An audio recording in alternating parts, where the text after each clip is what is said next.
Mic Check TV. Si Sinyo ay isa sa pinaka-entertaining at skillful battle rappers sa history ng Flip Top. Kilala siya sa witty punchlines, solid na jokes, at mga one-word scheme, kaya hindi na rin surprising kung bakit siya naging fan favorite.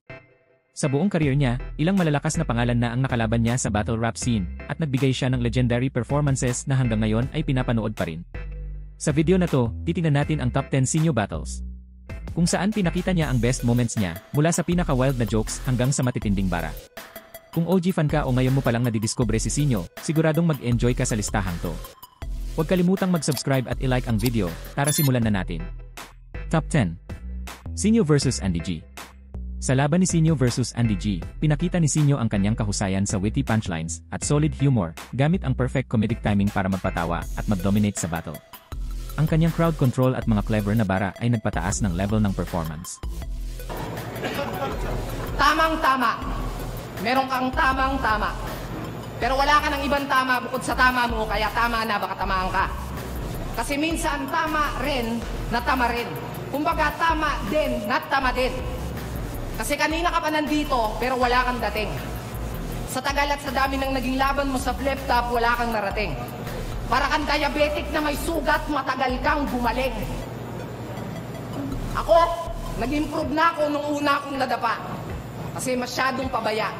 Pero patunay lang yon na kaya kong gumitna. Di man ako maghanda, kaya kong makipagdigma.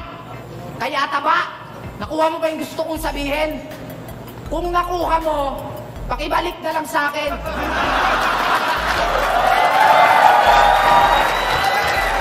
Top 9. Sinyo vs Rapido. Sa laban ni Sinyo vs Rapido, pinakita ni Sinyo ang kanyang sharp wordplay at comedic delivery na tumarget sa estilo ni Rapido at ginawang katatawanan. Ang smooth na flow at matitinding punchlines ni Sinyo ang nagdala ng laban at nagpabilib sa mga nanonood. At nung last battle niya, nag-English pa siya. Talagang sinusubukan mo ko.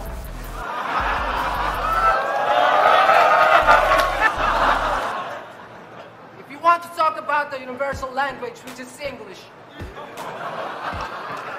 I guess you messed up with the wrong person, dude. I know you can only speak in vernacular, not this way. I'm just telling the truth, not being a rude. You know what's the meaning of rude? There's a lot meaning of rude. Gustal rude, Rocky rude,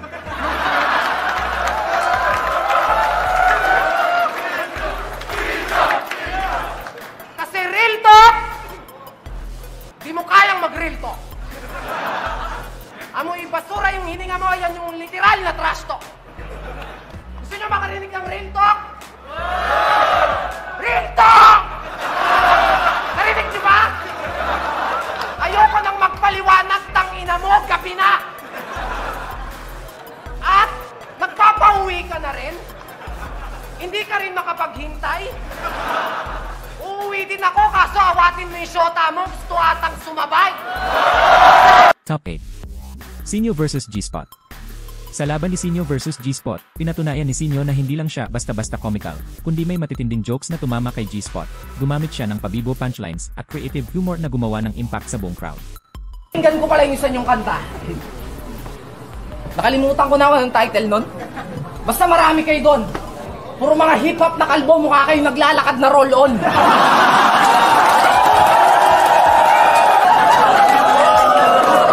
Ay sus! Bata ka pa lang kasi alam na ng nanay mong lalaki kang gangster. Kaya nung pinagbubuntis ka niya, ang lagi niyang suot, whip cups, corruption at saka pupu duster.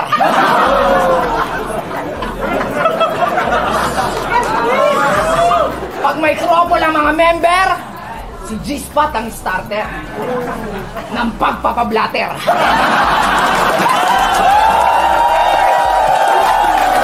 Top 7. Sinyo vs Sakmaestro. Sa laban ni Sinyo vs Sakmaestro, pinakita ni Sinyo ang kanyang mga witty jokes at smooth delivery na tinapatan ng direct personals ni Sakmaestro. Ang comedic timing ni Sinyo at creative insults ang naging highlight ng laban, kaya talaga namang tumatak sa mga nanood. Alam mo ba, nung nag-aaral pa ako, 75 lang yung grade ko. Pero wag ka. Half day pa lang yun. Eh, paano pag hinul day ko pa? Di 150 na.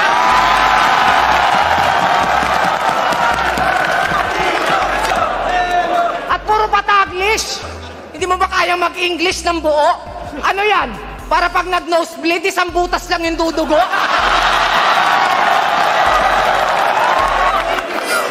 Pero, alam nyo ba, ang tunay na istorya sa likod ng Sinyo versus Sak Maestro? Una ko talagang hinamon si ikatlo. Pero tinapat ako dito kay pangalawa. Alam nyo ba kung bakit pangalawa to? Yung panga niya, pandalawang tao. Puta, pwedeng pangalso. Taob ang pangako sa pangamo. Pero sisiguraduhin ko sa inyong mapapangangato. Makikilala ka na ng lahat ng tao sa pangalang. Sa pangalang Sak Maestro.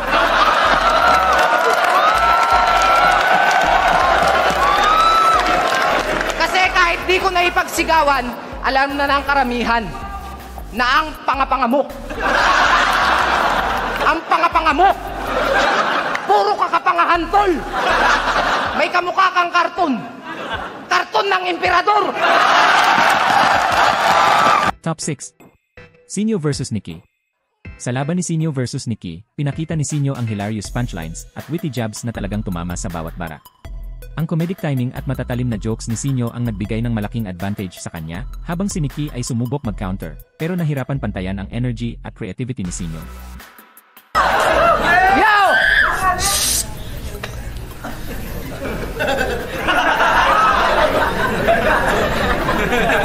Sayang na lang last Nikki.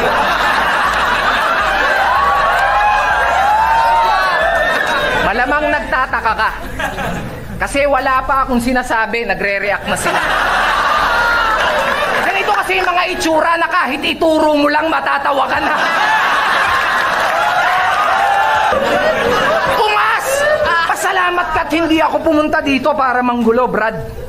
Alam kong kamag-anak mo si Ed, kasi yung bunganga mo kaluwag. Bangag kahit na mag-aneb-aneb pa kayo ng yung mga kaaneb, mi katiting. Wala akong nararamdamang panganeb kasi ba't ako matatakot sa albularyo? Eh yung debut battle ko, meron na akong saneb. Rick, alam ko na kung bakit ka nagpatawag ng albularyo. Kasi alam mo na kada punchline ko may impacto. Oo, ako yan, Ruiz, ako, comedy. Pero putsch pag nagseryoso, kaya babala ko to sa'yo, mali ka ng ginagambalang espiritu. Top 5. Sinyo versus Zaito.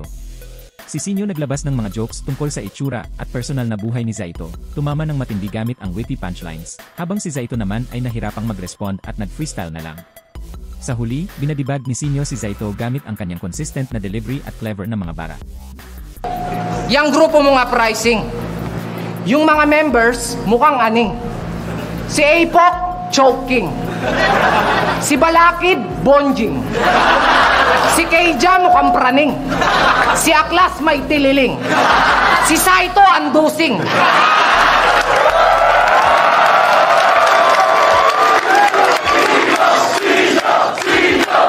Si Saito, andusing.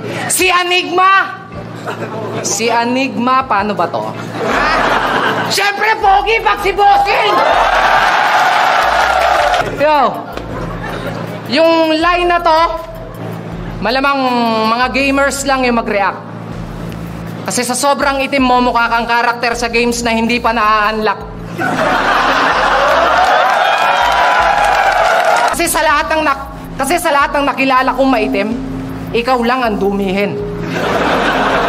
Dirty version ni Mr. Clean. Na sa sobrang pangit, buong buhay, di pa nararanasang masabihan ng blooming.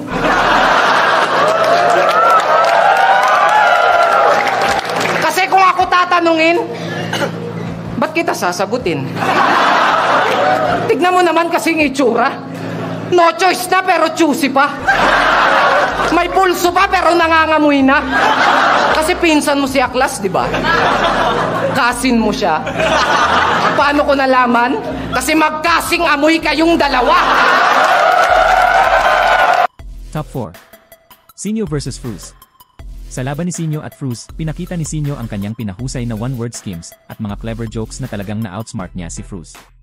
Pero hindi unanimous ang desisyon. Kahit na lamang si Sinyo sa creativity at delivery, nagtapos ang score na 3-2 na pabor pa rin kay Sinyo dahil may ilang judges na mas nagustuhan pa ang approach ni Fruz.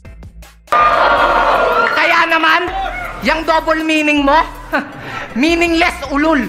Pag ako nagbitaw ng line, di man double meaning, pero yung meaning, meaningful. Ulol. Oo, komedyante ako, and I'm proud of it. Kahit na marami dito ang tingin sa Joker maliit. Pag mahina ang lines at predictable, bakit laging jokes lang ang naiipit? Bakit? Ang jokes ba di na pwedeng maging bars at ang bars di na pwedeng maging generic? You're such a pathetic. Nagbabars ka? Pues hindi mo yan kinalamang. Insulto pa nga sa yun, Mangmang. Kasi isipin mo na lang, paano mo yan ipagyayabang kung total IQ mong ginamit sa battle na to, sense of humor ko pa lang. Puro ka kasi gangsta for life. Tingnan nyo naman yung pormahan, pang walang hiya. Pang walang hiya. Mga gangster daw sila eh. Pero pag tinignan mo yung itsura, pang K-pop. K-pop pangit ng buka.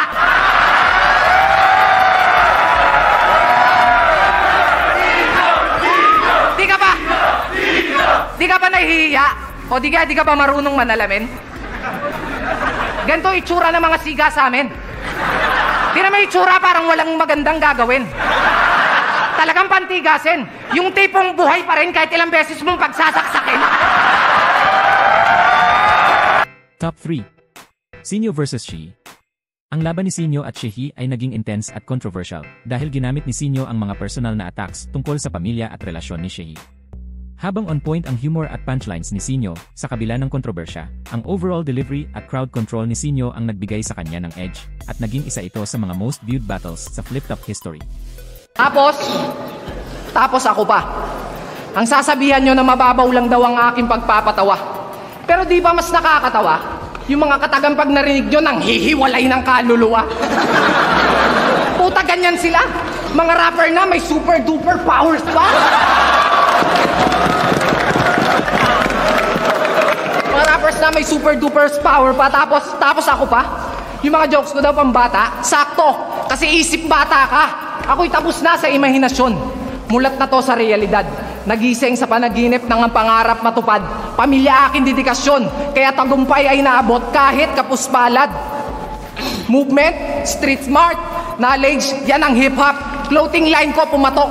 Mala G-Unit tumatak. Kaya tingin sa akin ng mga MC'ng sikat, basura.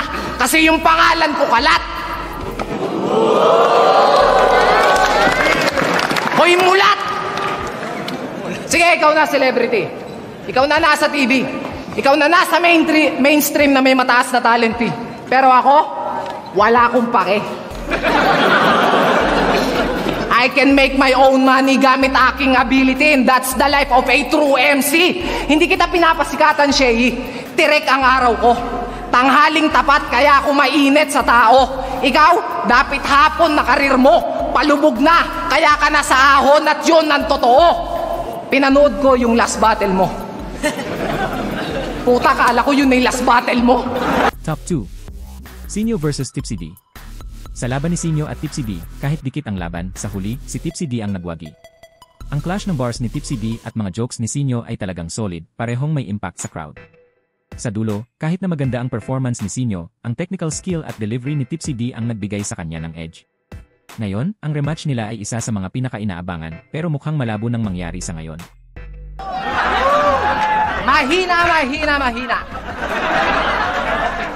Kabilang globo na, tagus pa. Ako gago kahit mag-napkin yung girlfriend mo, tatagusan siya.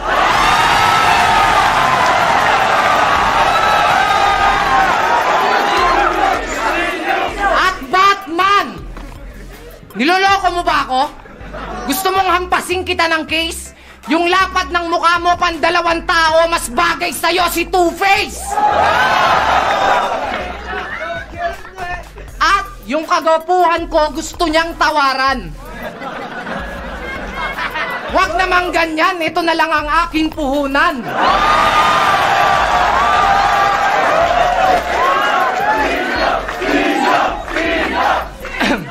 Tignan mo nga naman, Tipsy D. Pag minamalas ka, siniswerte ako. Sulit na sulit yung oras na sinayang ko sa'yo.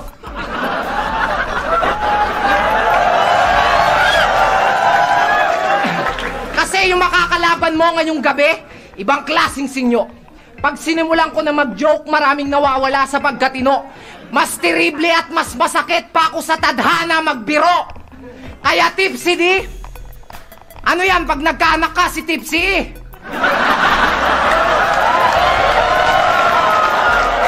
Pag naging basagulero at rapper, another gangsta, Tipsy G? Gago, yung buhok mo mukhang broccoli. At mukha naman yung cauliflower for sure pag binlandi. Napanood kita sa TV. Puta, lupit mo. May gusto nga kumuha sa'yo eh. Si Lord, baka trip mo?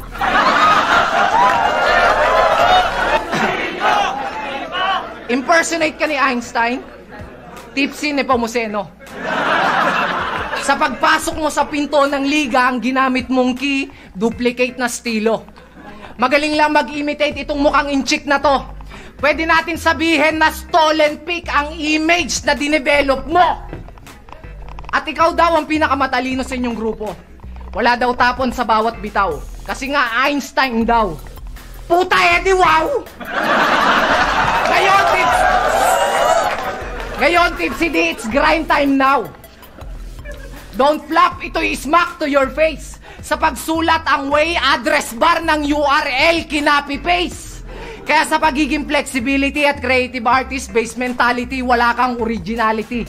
Sa flip top, di ka magiging king of the dot, di ka organic, isa kang carbon copy. Siguradong babagsak ka sa punchline na heavy. Title ng laban natin, KOTD. Knockout si Tipsy D! Top 1. Sinyo versus Shernan. Sa laban ni Sinyo at Shernan, ito ang battle of the most viewed, kung saan si Sinyo ang top 1 at si Shernan naman ay top 2. Nagpakita sila ng mga solid na bars, jokes, at grabe ang palitan ng dises sa bawat round. Habang parehong may mga matitinding punchlines si Sinyo at Shernan, sa huli, Sinyo pa rin ang nagdomina mula round 1 hanggang round 3, at nakuha niya ang score na 5-0 na nagbigay sa kanya ng klarong panalo. Sinyo! Pinili ko talaga! Doon mo na nga lang ako mauunahan, tinanggihan mo pa!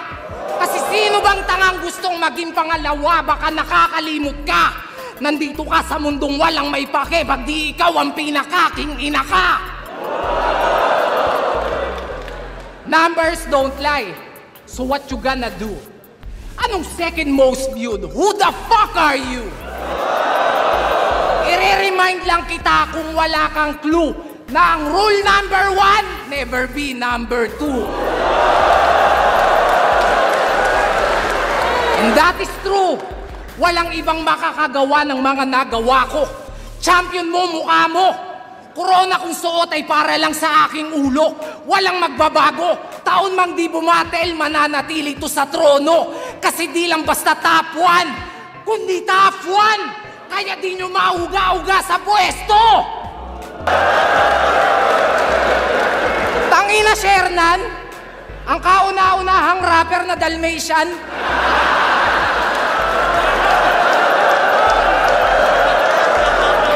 Ganito ang mangyayari sa inyo pag nagluta kayo tapos hulugan.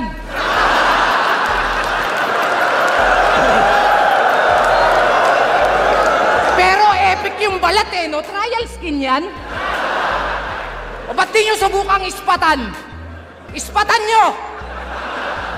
Saka nyo sabihin kung mali. Ang kada kulay ng bawat lahi ay itim, puti, kayumangge.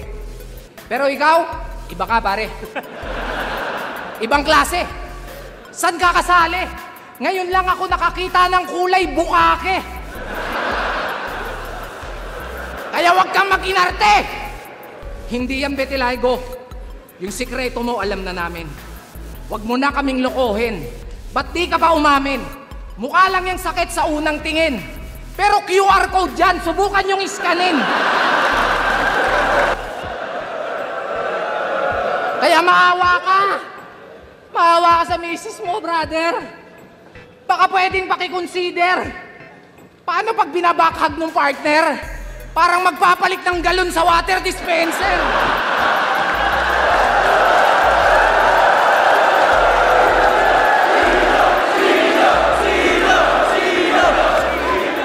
At ang nakakabader, yung My Day, panay jogging pa yan. Imagine nyo na lang, Pag nagja-jogging to nung walang damit, parang Titan na pinakawalan.